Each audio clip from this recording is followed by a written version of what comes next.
In this unit, we have talked about relationships between animals and ecosystems, and one of those relationships is called mutualism.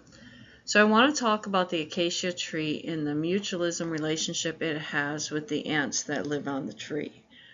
And the connection I want to make with this is where this tree is mentioned in the Bible and where God commands that the Israelites use the wood from this tree to build certain things.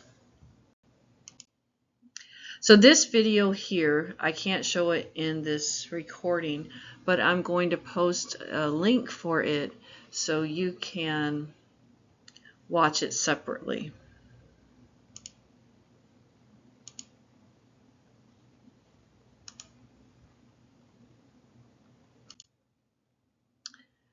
So the acacia tree is in the Bible and it is mentioned 29 times.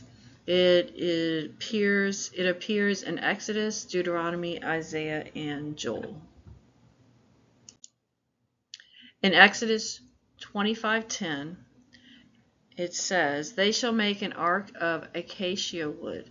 2 cubits and a half shall be its length, and a cubit and a half its breadth, and a cubit and a half its height."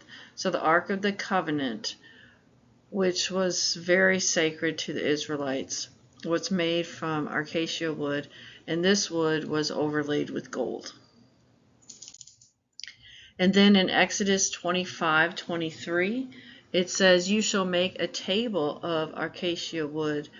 2 cubits shall be its length, a cubit its breadth, and a cubit and a half its height." And this table was for showbread, and it was also called the bread of presence. This was constructed of the acacia wood, and it was also covered in gold. And then in Exodus 27:1, it says, "You shall make the altar of acacia wood, 5 cubits long, 5 cubits broad. The altar shall be square, and its height shall be 3 cubits. The altar where sacrifices were made was also built of acacia wood." The poles and framework for the tabernacle in Exodus 26:15. "You shall make upright frames for the tabernacle of acacia wood." The poles and frames that supported the tabernacle, the portable sanctuary, were made of acacia wood. The altar of incense. In Exodus 30, verse 1, "You shall make an altar to burn incense on. You shall make it of acacia wood." This altar, which was used for burning incense before the Lord, was made of acacia wood and was overlaid with gold.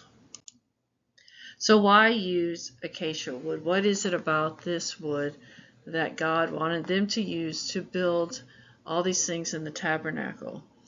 So the acacia wood can grow in the wilderness, and it is a very strong, dense wood, and it's also resistant to decay from water and disease.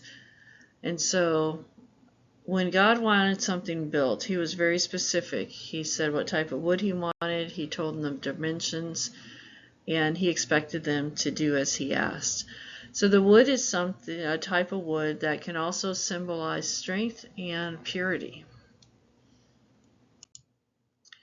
And then we want to talk a little bit about the relationship between the ant and the tree.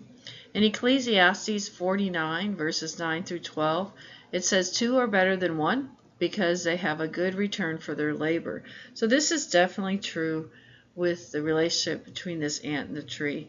Those ants protect that tree, and they can take down some big animals.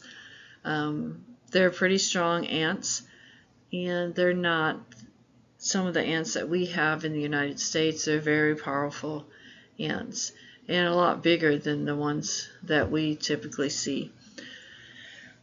In Proverbs 6:6, it says, "Go to the ant, you sluggard, consider its ways and be wise." So the ant has a very strong work ethic. It gets up every day and works and works and works and works. And that work ethic is something that God wants to see in us. So you might want to consider that when you're putting effort into things.